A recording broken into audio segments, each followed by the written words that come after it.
In the hushed corridors of Windsor Castle, where centuries of royal tradition echo through marble halls, a young princess stood before an ancient mirror, her reflection transformed by a single glittering piece of history. The weight of diamonds and sapphires rested upon her brow, but it was the invisible weight of legacy that truly mattered. Princess Charlotte had just crossed a threshold that her great-grandmother, the late Queen Elizabeth II, had carefully orchestrated from beyond the grave. This wasn't just about jewelry. This wasn't merely a coming-of-age moment for the third in line to the throne. This was the fulfillment of a promise made in whispered conversations between a grandmother and her great-granddaughter, a promise that would reshape the very future of the British monarchy. What happened in those precious moments before Charlotte's first public appearance wearing the Queen's own tiara would send shockwaves through royal circles and capture the hearts of millions worldwide. The story begins not with fanfare or ceremony, but with a secret that the Queen had kept hidden for years. A secret that would only be revealed through the sparkling gems now adorning Charlotte's young head. Every diamond told a story, every sapphire held a memory, and every moment that followed would prove that some legacies are too powerful to be buried with the past. The morning sun cast long shadows across the grounds of Balmoral Castle, as 9-year-old Princess Charlotte walked hand in hand with her great-grandmother through the heather-covered hills of Scotland. It was September 2024, just weeks before Queen Elizabeth II would pass away, though neither of them knew it at the time. The Queen, despite her advancing age, had insisted on this private walk, telling Charlotte's protection officers that she needed to share something important with her great-granddaughter. Charlotte had always been the Queen's favorite among the great-grandchildren, though the monarch would never admit such preferences publicly. There was something about the young princess that reminded Elizabeth of herself at that age, the same determined spirit, the same quick wit, and, most importantly, the same deep understanding of duty that seemed to flow through her veins like royal blood itself. As they reached a secluded spot overlooking the Scottish Highlands, the Queen stopped and turned to face Charlotte. Her weathered hands, still strong despite her 96 years, gently touched the child's face. The wind whipped through Charlotte's hair as she looked up at her great-grandmother with curious eyes, sensing that this moment was different from their usual conversations about horses and dogs. "Charlotte, my dear," the Queen began, her voice carrying the weight of decades of wisdom. "There are things about our family, about your future, that you must understand. Today, I want to share a secret with you that I've kept for many years." Charlotte's eyes widened with the excitement that only a child could feel when promised a secret by the most important person in her world. She had always known that her great-grandmother was special, not just because she was the Queen, but because of the way she spoke to her, not as a child, but as someone who would one day carry the same responsibilities. The Queen continued, "In the royal collection, there are many beautiful things, crowns, jewels, paintings, and treasures that have been passed down through our family for centuries. But there is one piece that I have been saving for someone very special, someone who would understand its true meaning and carry its legacy forward with grace and strength."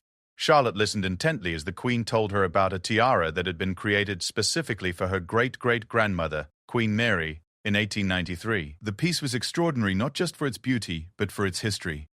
It had been worn by Queen Mary during some of the most significant moments in British history, including the coronation of her husband, King George V, in 1911. The tiara, the Queen explained, is made of diamonds and sapphires that were gifts from various members of the royal family and close friends. Each stone represents a bond, a relationship, a moment of joy or significance in our family's history.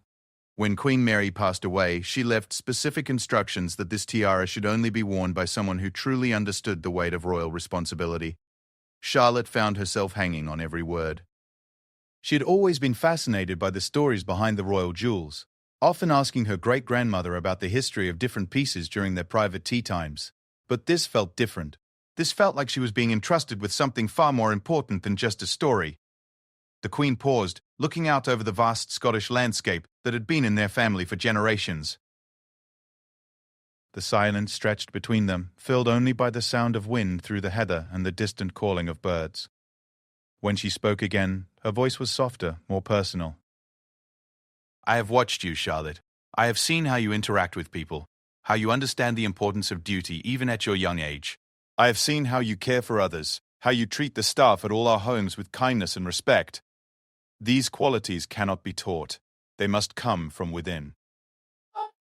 Charlotte felt a strange mixture of pride and nervousness as she listened. She was beginning to understand that this conversation was about more than just a tiara, or even a family story. This was about her future, about the path that lay ahead of her as a member of the royal family. The Queen then revealed the true secret she had been keeping. Years earlier, she had made the decision that Queen Mary's tiara would be given to Charlotte when she reached an appropriate age. Not to Catherine, not to any of the other female members of the family, but specifically to Charlotte. The decision had been made after careful consideration and countless hours of observation. "Your mother is beautiful and graceful, and she will have her own special pieces," the Queen said. "But this tiara belongs to someone who will one day help shape the future of our monarchy in ways that we cannot yet imagine. I believe that person is you, Charlotte." The weight of this revelation settled over Charlotte like a warm blanket. She was too young to fully understand all the implications, but she was old enough to recognize the enormous trust being placed in her. The Queen had chosen her, out of all the possible recipients, to inherit something truly special. As they walked back toward the castle, the Queen shared more details about the tiara's history. She told Charlotte about the specific events where Queen Mary had worn it, about the photographs that existed in the royal archives, and about the careful restoration work that had been done to ensure it would remain beautiful for future generations. "The tiara will come to you when you turn 16, the Queen explained. "That will be your official debut as a young woman of the royal family. And it will be the perfect time for you to begin wearing some of our family's most precious pieces. But Charlotte, this gift comes with a responsibility." Charlotte nodded solemnly, understanding that accepting such a precious heirloom meant accepting all that came with it. The Queen explained that wearing Queen Mary's tiara would mean representing not just herself, or even just the current royal family, but centuries of tradition and history. "When you wear this tiara, you will be carrying the hopes and dreams of all the women who came before you," the Queen said. "You will be representing the strength and grace that has sustained our family through wars, celebrations, sorrows, and triumphs. It is not a burden, my dear, but a privilege." The conversation continued as they made their way back to the castle, with Charlotte asking thoughtful questions about the responsibilities that would come with such an honor. The Queen was impressed by the maturity of her great-granddaughter's questions and responses. Here was a child who understood that privilege came with duty, that beautiful things carried the weight of history. As they reached the castle doors, the Queen made one final request of Charlotte. "This must remain our secret for now," she said. "There are protocols and traditions that must be followed, and there will be a proper time to announce this decision to the family and to the public. Can you keep this secret until that time comes?" Charlotte promised solemnly that she would keep the secret, understanding instinctively that some gifts were too precious and too important to be shared before their proper time. She hugged her great-grandmother tightly, feeling the weight of the trust that had been placed in her young shoulders. That evening, as Charlotte lay in her bed at Balmoral, she thought about everything the Queen had shared with her. She pictured the tiara in her mind, imagining how it would feel to wear something so beautiful and so historically significant. But more than that, she thought about what it meant to be chosen for such an honor. She understood, even at 9 years old, that this gift was not just about jewelry or even about royal protocol. It was about being entrusted with a piece of her family's legacy, about being seen as someone capable of carrying forward the traditions and values that the Queen held most dear. The secret would remain safe with Charlotte through the difficult months that followed, including the Queen's passing just weeks after their conversation. Even during the emotional days of the funeral and the period of mourning, Charlotte kept her promise, holding close the knowledge that her great-grandmother had chosen her for something truly special. The Queen's passing made the gift even more meaningful. It became not just a beautiful tiara, but a final message of love and confidence from a great-grandmother to her great-granddaughter. It was proof that even as the Queen prepared for the end of her remarkable life, she was thinking about the future and about the young woman she believed would help shape the monarchy for generations to come. Charlotte's parents, Prince William and Princess Catherine, knew nothing of the conversation or the promise that had been made. The Queen had left detailed instructions in her personal papers to be discovered and followed at the appropriate time. For now, the secret belonged only to Charlotte and to the memory of the woman who had loved her enough to entrust her with such a precious piece of history. As the months passed and Charlotte grew older, the weight and significance of the Queen's gift only became more apparent. She found herself thinking about it during important family events, during moments of celebration and sadness, and especially during quiet times when she missed her great-grandmother most. The tiara represented not just a future honor, but a continuing connection to the woman who had shaped her understanding of what it meant to be royal. The discovery came on a rainy Tuesday afternoon in March 2025, Nearly 6 months after Queen Elizabeth's passing, King Charles III had finally begun the overwhelming task of going through his mother's personal papers, a process he had delayed as long as possible due to the emotional weight of handling her most private possessions. In the Queen's private study at Buckingham Palace, surrounded by decades of correspondence, personal photographs, and handwritten notes, Charles found himself confronting the reality of his mother's absence in the most intimate way possible.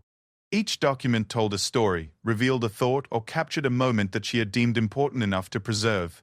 It was Angela Kelly, the Queen's former personal assistant and dresser, who first noticed the sealed envelope, marked with Charlotte's name in the Queen's distinctive handwriting.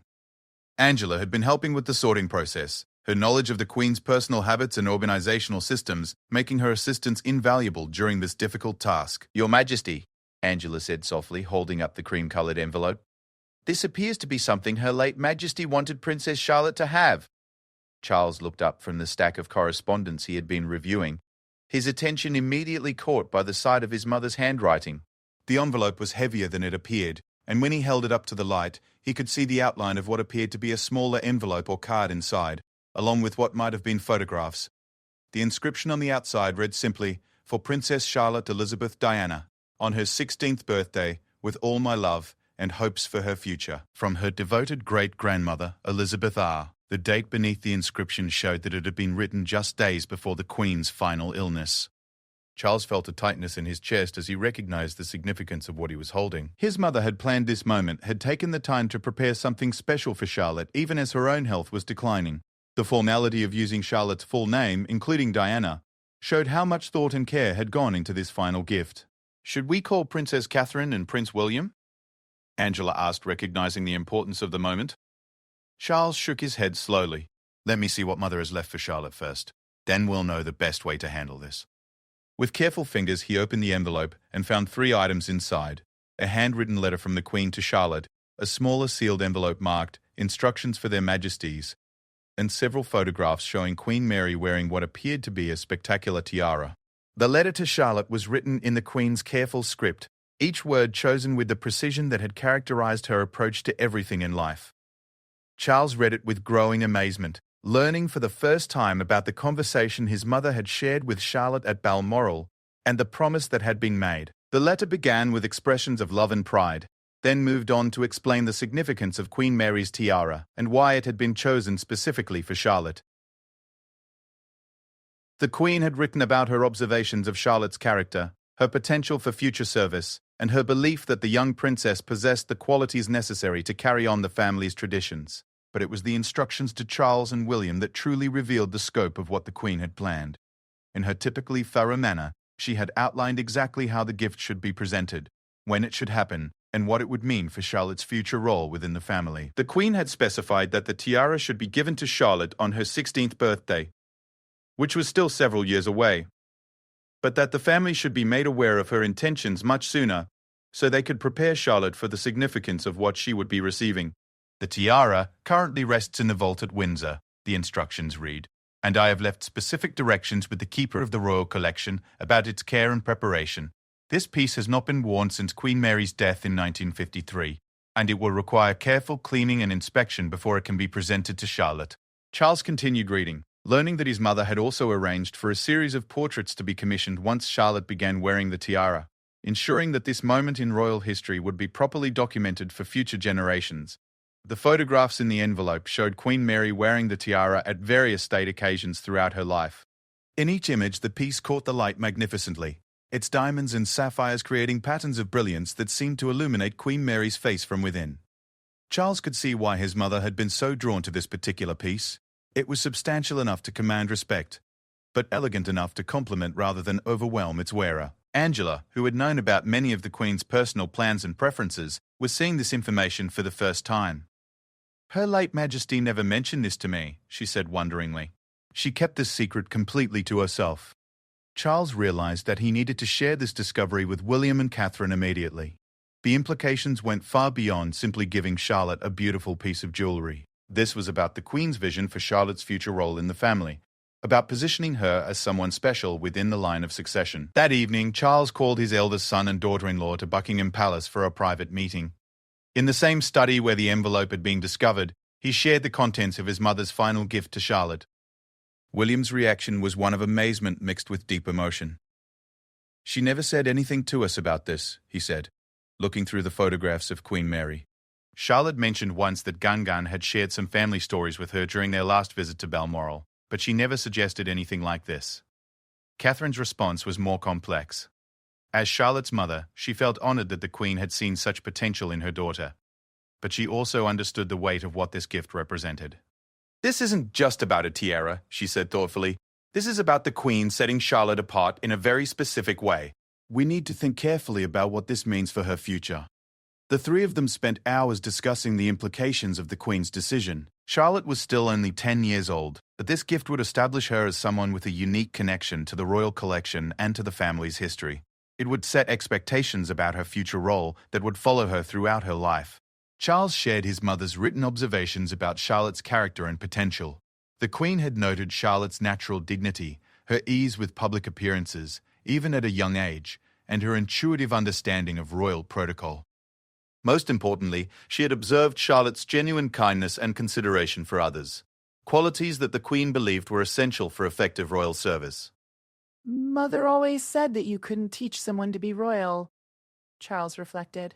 She believed it had to come from within, and she clearly saw something in Charlotte that convinced her this was the right decision. William expressed concern about the pressure this gift might place on Charlotte. "She's still just a child," he said.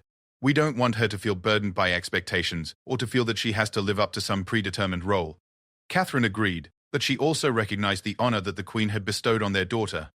"We need to present this to Charlotte in a way that helps her understand the love behind the gift, not just the responsibility," she said. The Queen chose her because she saw something special in her, not because she wanted to burden her. They decided that Charlotte should be told about the tiara discovery soon, rather than waiting until her 16th birthday. The secret she had been keeping for months was about to be revealed to her parents, and they wanted her to understand that they supported the Queen's decision and were proud of the trust that had been placed in her. The conversation with Charlotte took place the following weekend at Adelaide Cottage, the family's private residence in Windsor. Charlotte listened with growing excitement and emotion as her parents explained what had been discovered in the Queen's papers. "You knew about this all along?" William asked his daughter, amazement clear in his voice. Charlotte nodded, tears beginning to form in her eyes. "Gangan made me promise to keep it secret until the right time came. I wanted to tell you so many times, especially after she died, but I promised." Catherine pulled her daughter close, overwhelmed by the maturity Charlotte had shown in keeping such a significant secret. "You did exactly right," she assured her. "Gangan trusted you to keep her confidence, and you honored that trust perfectly." The family spent the rest of the afternoon looking through the photographs and reading the Queen's letter together. Charlotte was fascinated by the images of Queen Mary and by the stories her great-grandmother had included about the tiara's history. "It's even more beautiful than I imagined," Charlotte said, studying the photographs closely. "Gangan told me about the diamonds and sapphires, but seeing it in the pictures makes it seem so real." William and Catherine exchanged glances, both thinking the same thing. Their daughter's response confirmed everything the Queen had believed about her character. Even faced with the prospect of inheriting such a magnificent piece of jewelry, Charlotte's focus was on the history and significance rather than on the material value. The discovery of the Queen's plans had revealed not just a gift, but a glimpse into how one of history's most perceptive monarchs viewed the future of her family. The Queen had seen something in Charlotte that made her confident enough to entrust her with one of the most precious pieces in the royal collection. As the family prepared for Charlotte's eventual debut wearing the tiara, they knew they were not just preparing for a coming-of-age celebration, but for a moment that would mark Charlotte's emergence as a significant figure in the royal family's future. The Queen's final gift had set in motion events that would reshape how the public and the family itself viewed Princess Charlotte's role and potential. The secret was finally out, shared among the family members who would help Charlotte prepare for the moment when she would first wear Queen Mary's magnificent tiara. But the real revelation was still to come. The moment when the world would see the Queen's choice vindicated and Charlotte's special place in royal history finally revealed. The months following the discovery of the Queen's gift transformed into a period of careful preparation that would span nearly 6 years, until Charlotte's 16th birthday. What had begun as a family secret became a carefully orchestrated plan involving some of the most skilled craftspeople and historians in Britain. The first step was retrieving Queen Mary's tiara from the royal vault at Windsor Castle. Caroline de Guitaut, surveyor of the Queen's works of art, had been one of the few people aware of the Queen's intentions regarding the tiara, having received sealed instructions about its care and preparation months before the Queen's passing. When the tiara was brought out of the vault for the first time in over 70 years, even Caroline, who had spent her career handling priceless royal artifacts, was struck by its magnificence. The piece had been stored in a specially designed case, wrapped in silk and kept in climate-controlled conditions, but it still needed extensive evaluation and restoration work. The tiara consisted of a central motif of diamonds arranged in a series of interlocking circles, topped with a magnificent sapphire that had once belonged to Queen Victoria herself. Smaller diamonds created delicate patterns that extended around the sides, designed to catch and reflect light from every angle. The craftsmanship was extraordinary, representing the pinnacle of late Victorian jewellery design. Master jeweller Mark Appleby, whose family firm had served the royal family for generations, was entrusted with the restoration work. His examination revealed that while the tiara was structurally sound, some of the settings needed adjustment, and several diamonds required recutting to restore their original brilliance. This piece represents some of the finest jewellery work of its era, Appleby explained to the family during a private viewing. Every element was designed not just for beauty, but for meaning. The central sapphire represents wisdom and nobility, while the diamond patterns symbolize the eternal nature of royal duty. The restoration process became an education for Charlotte, who was invited to observe various stages of the work. She watched as craftsmen carefully cleaned each stone, adjusted settings that had shifted over decades of storage, and polished the gold framework until it gleamed like new. "It's like watching history come back to life," Charlotte observed during one of her visits to the workshop. Her comment impressed the craftsmen, who were used to working on pieces for clients who focused mainly on monetary value rather than historical significance. Meanwhile, royal protocol experts began preparing for how Charlotte's debut wearing the tiara should be handled. This was unprecedented territory. While royal children had received significant jewelry before, the deliberate choice by a deceased monarch to designate a specific piece for a specific great-grandchild had never happened in modern royal history. Private Secretary Sir Clive Alderton worked closely with the palace's communications team to develop a strategy for announcing Charlotte's inheritance when the time came. They needed to balance honouring the Queen's wishes with managing public expectations about what this meant for Charlotte's future role. "The challenge," Sir Clive explained to William and Catherine, "is presenting this as the loving gift it is, while acknowledging its significance without overstating Charlotte's position in the line of succession." The family decided that Charlotte's first appearance wearing the tiara would take place at a private family event, followed by carefully planned public appearances that would allow the public to see her new role developing naturally. Catherine took on the responsibility of helping Charlotte understand the practical aspects of wearing such a significant piece of jewelry. This meant lessons in posture, movement, and the subtle adjustments needed when wearing a tiara that weighed several pounds and sat at a specific angle on the head.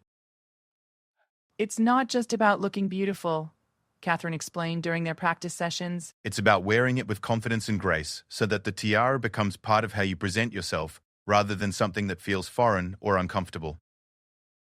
Charlotte proved to be a natural student. Her ballet training had already given her excellent posture and body awareness, and she quickly learned how to move gracefully while wearing practice pieces of similar weight and size. The Queen's former dresser, Angela Kelly, became an invaluable resource during this preparation period. She had decades of experience helping the Queen with her most important jewelry, and she understood better than anyone how to make wearing a tiara feel natural rather than burdensome. "The secret," Angela told Charlotte during one of their sessions, "is remembering that the tiara is there to complement you, not to dominate you. Your great-grandmother understood this perfectly. She never let any piece of jewelry, no matter how magnificent, overshadow her personality or her presence." Angela shared stories about the Queen's relationship with her jewelry, helping Charlotte understand that these pieces were tools for royal representation rather than simply beautiful accessories. She explained how the Queen had chosen different pieces for different occasions, how she had used jewelry to send subtle messages, and how she had always treated even the most valuable pieces as instruments of service rather than symbols of personal wealth. As Charlotte's 16th birthday approached, the family began planning the specific event where she would first wear Queen Mary's tiara publicly. They decided on a state dinner at Buckingham Palace, an occasion formal enough to warrant such a magnificent piece, but intimate enough to allow Charlotte to feel comfortable in her new role. The guest list for the dinner was carefully curated to include family members, close friends, and dignitaries who would understand the historical significance of the moment. Among the invitees were representatives from various Commonwealth realms, senior members of the British government, and several European royals who had known Queen Elizabeth personally. Catherine worked with royal photographers to plan how Charlotte's debut would be documented. They wanted images that would capture not just the beauty of the tiara, but the sense of continuity between past and future that the Queen had intended with her gift. These photographs will become part of royal history, Catherine explained to Charlotte. Someday, when you're much older, people will look back at these images as the moment when you truly stepped into your role as a senior member of our family. The week before Charlotte's birthday, the family held a private dress rehearsal for the state dinner. Charlotte wore the tiara for the first time in a formal setting, practicing everything from entering the dining room to participating in conversations while maintaining proper posture and grace. The transformation was remarkable. The moment the tiara was placed on Charlotte's head, she seemed to grow taller, more confident, more regal. The shy 10-year-old who had kept her great-grandmother's secret was becoming a poised young woman, ready to take on significant royal responsibilities. "She looks just like Queen Mary did in those old photographs," Charles observed, watching his granddaughter move through the practice dinner with natural elegance. William and Catherine felt a mixture of pride and poignancy as they watched their daughter embrace this new phase of her life. The tiara represented not just the Queen's love and confidence in Charlotte, but also the beginning of Charlotte's emergence as a public figure in her own right. The night before the actual state dinner, Charlotte sat in her room at Buckingham Palace, the tiara resting in its case nearby. She thought about the conversation she had shared with her great-grandmother all those years ago in Scotland, about the promises that had been made, and about the trust that had been placed in her. She realized that tomorrow would mark not just her 16th birthday, but the beginning of a new chapter in her life, where she would be expected to represent not just herself or her family, but the institution of the monarchy itself. The weight of that responsibility felt both daunting and exciting. Catherine came to say goodnight and found Charlotte looking thoughtfully at the tiara. "Are you nervous?" she asked, sitting beside her daughter on the bed. "A little," Charlotte admitted, "but mostly I'm excited. I keep thinking about what Gangan said about carrying forward the hopes and dreams of all the women who came before us. I want to make her proud." "You already have," Catherine assured her. "The way you've grown up, the way you've handled knowing about this gift, the way you've prepared for tomorrow, Gangan would be so proud of the young woman you've become." As Charlotte finally drifted off to sleep, the tiara sat waiting in its case, ready to begin a new chapter in its own remarkable history. Tomorrow would mark the moment when Queen Elizabeth's final gift would be revealed to the world, and when Princess Charlotte would take her place as the newest keeper of one of the monarchy's most precious treasures. The preparation period had been about more than just getting ready for a formal event. It had been about Charlotte's transformation from a child who happened to be born into royalty into a young woman who understood what it meant to serve as a representative of centuries of tradition and continuity. The Queen's gift had been carefully planned not just as a beautiful piece of jewelry, but as a catalyst for Charlotte's development into the kind of royal figure the monarchy would need for the future. Tomorrow would prove whether the Queen's faith in her great-granddaughter had been justified.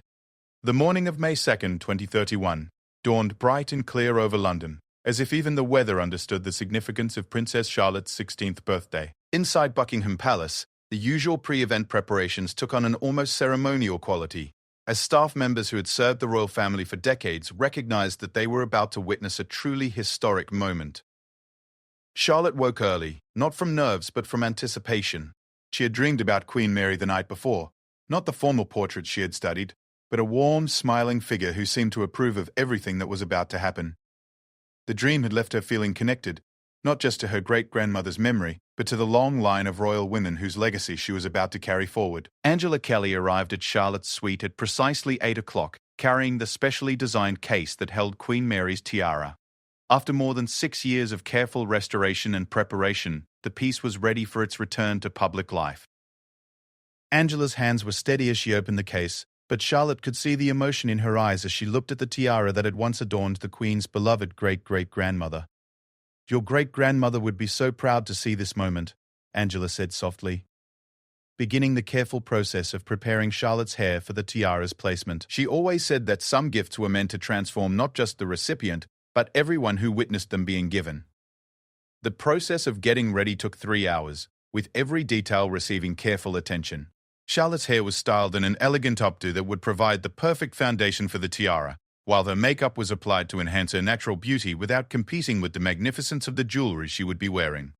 Catherine arrived to help with the final preparations, bringing with her a team of photographers who would document this private moment before the public events of the evening. These behind-the-scenes images would become treasured family mementos, capturing the intimacy and emotion of Charlotte's transformation. "Are you ready?" Catherine asked as they prepared to place the tiara on Charlotte's head for the first time since the practice sessions. Charlotte nodded, understanding that this moment would mark her official transition from childhood to her role as a senior member of the royal family. She sat perfectly still as Angela and Catherine worked together to position the tiara exactly right, adjusting it until it sat at the perfect angle and felt secure and comfortable. The moment the tiara was in place, the room seemed to hold its breath. Charlotte looked in the mirror and saw not just herself, but generations of royal history reflected back at her. The diamonds caught the morning light streaming through the palace windows, creating patterns of brilliance that seemed to dance across the walls. "Oh, Charlotte," Catherine whispered, tears forming in her eyes, "you look absolutely magnificent." Charlotte studied her reflection, amazed by how natural the tiara looked on her head. All the months of preparation had worked perfectly. She didn't feel like she was wearing a costume or playing dress-up. She felt like herself, but somehow more complete, as if the tiara had always been meant to be part of her. William arrived to see his daughter in her full glory for the first time, and his reaction was everything Charlotte could have hoped for. His face lit up with pride and wonder as he took in the sight of his daughter wearing one of the most historically significant pieces in the royal collection. "You look just like a queen," he said, his voice thick with emotion. "Not because of the tiara, but because of how you carry yourself wearing it." The family spent several minutes taking private photographs, capturing moments that would become part of their personal history. These images would join the countless other royal portraits that lined the palace walls, but they would always hold special meaning as documentation of the moment when Charlotte truly became a public figure in her own right. King Charles arrived for the private viewing just before lunch, accompanied by Queen Camilla. His reaction to seeing Charlotte in Queen Mary's tiara was deeply moving. He saw not just his granddaughter, but a living connection to his beloved mother and to the great-great-grandmother he had never known, but whose influence had shaped his understanding of royal duty. "Your great-grandmother chose well," he told Charlotte, his voice filled with admiration. "You wear that tiara as if you were born to it, which I suppose, in a way, you were." The family lunch that followed was an intimate affair, with only the closest family members present to celebrate Charlotte's birthday in private before the evening's state dinner. The conversation was relaxed and joyful, but everyone was aware that they were participating in something historic. As afternoon turned to evening, the palace began filling with the carefully selected guests who would witness Charlotte's public debut wearing the tiara. The state dining room had been decorated with flowers that complemented the sapphires in the tiara, and the table settings included china and crystal that had been chosen specifically to enhance the formal nature of the occasion. Charlotte spent the afternoon in her suite, resting and mentally preparing for the evening ahead. She reviewed the guest list, studying the names and backgrounds of the people she would be meeting, many of them for the first time in her new role as a tiara-wearing member of the royal family. At 6 o'clock, the family gathered in the private apartments for the final preparations. Charlotte's evening gown had been designed specifically to complement Queen Mary's tiara, a deep blue silk that brought out the sapphires while providing an elegant backdrop for the diamonds. The dress was sophisticated enough to suit the formality of the occasion, while remaining age-appropriate for a 16-year-old. The moment arrived for Charlotte to make her entrance into the state dining room. The guests had already assembled and were waiting in the drawing room when the royal family was announced. Charlotte would enter with her parents, but the protocol had been adjusted slightly to ensure that her debut wearing the tiara received appropriate recognition. As they walked through the palace corridors toward the drawing room, Charlotte felt the weight of the tiara on her head and the weight of history on her shoulders. She thought about her great-grandmother's words about carrying the hopes and dreams of all the women who had come before her, and she felt ready to accept that responsibility. The doors to the drawing room opened, and Charlotte stepped into her new role. The guests, many of whom had known Queen Elizabeth personally and understood the significance of this moment, fell silent as they took in the sight of Princess Charlotte wearing Queen Mary's tiara for the first time in public. The effect was immediate and powerful. Charlotte didn't just look beautiful or elegant, she looked royal in a way that transcended mere appearance. The tiara seemed to enhance her natural dignity and grace, creating an impression of someone who had been born to wear such magnificent jewelry. The evening proceeded flawlessly, with Charlotte moving through conversations and formal presentations with confidence and charm. She remembered everything she had learned about royal protocol, but more importantly, she engaged with guests in a way that was authentically herself, while honoring the formality of the occasion.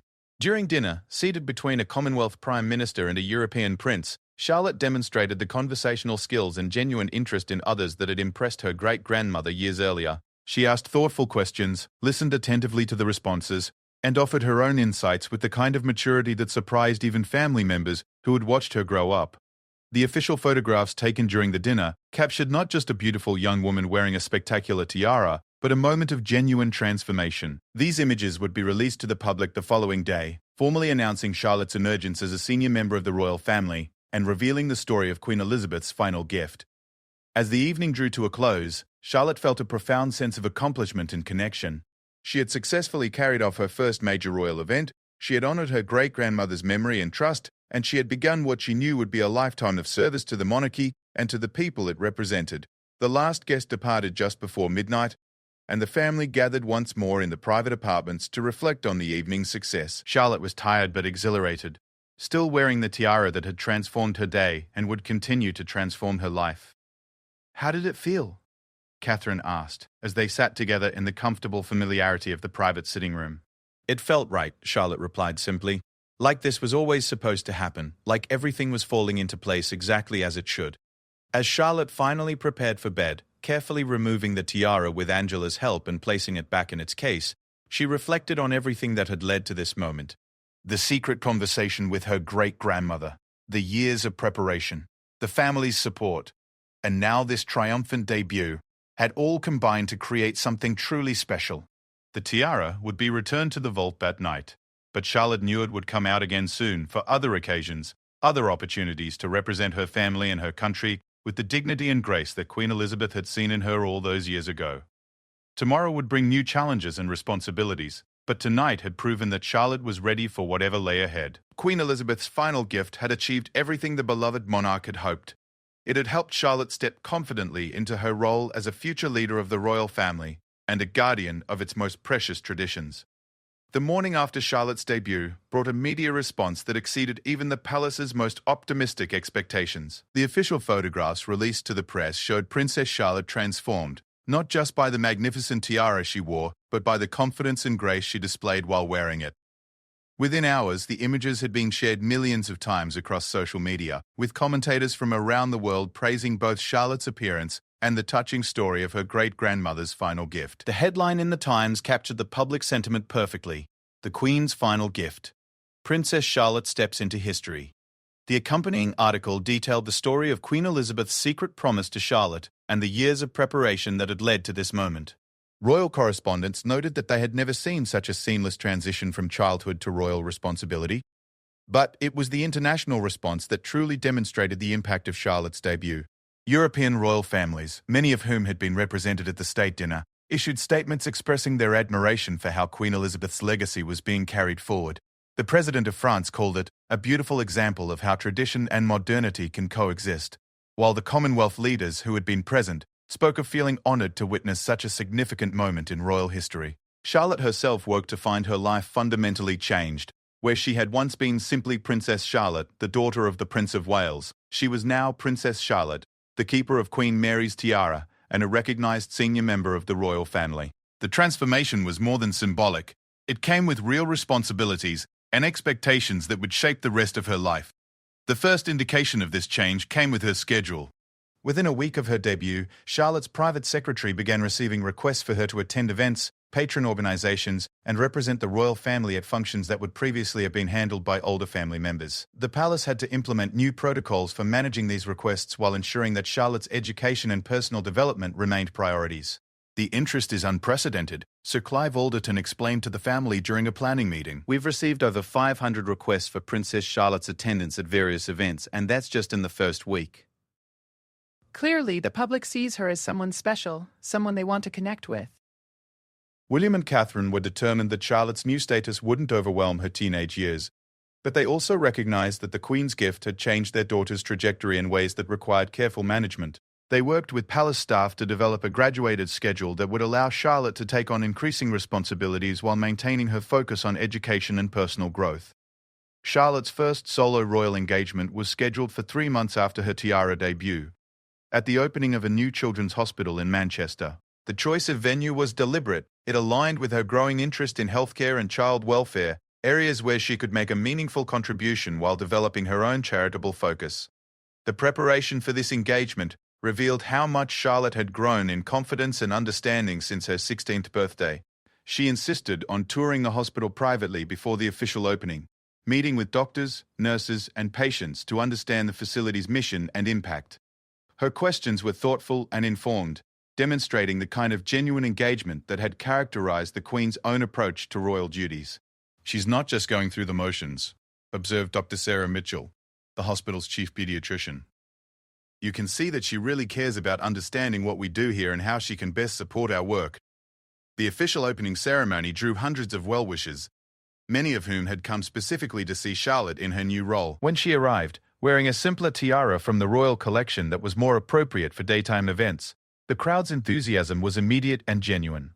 Charlotte's speech at the opening demonstrated the public speaking skills she had been developing since childhood, but it also revealed something new, a personal conviction and passion that elevated her words beyond mere protocol.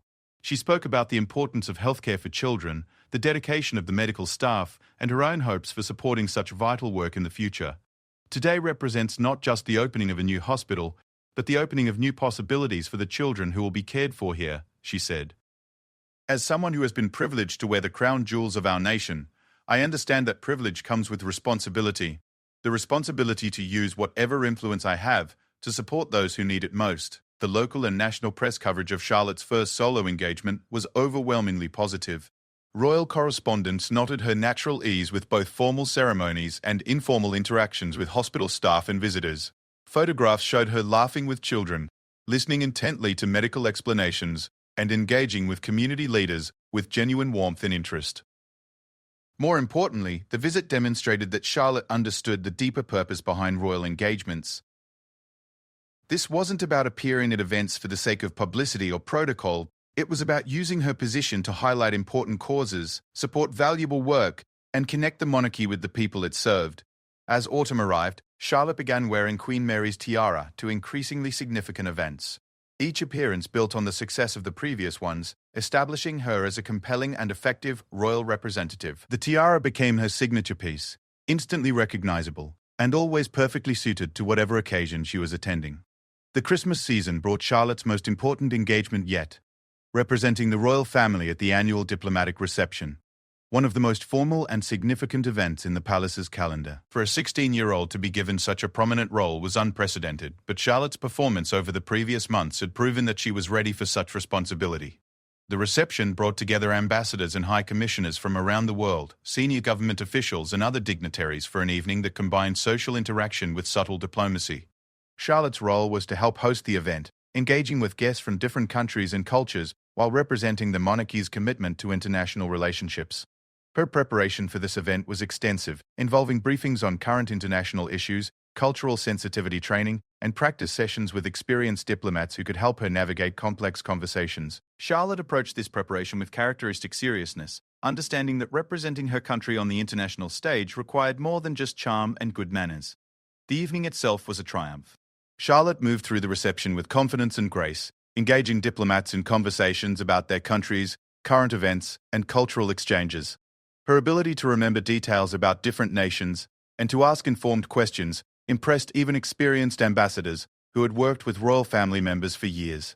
Princess Charlotte demonstrates a remarkable combination of youthful energy and mature understanding, commented the Belgian ambassador. She asks the kind of questions that show she's genuinely interested in learning about other countries and cultures, not just fulfilling protocol requirements.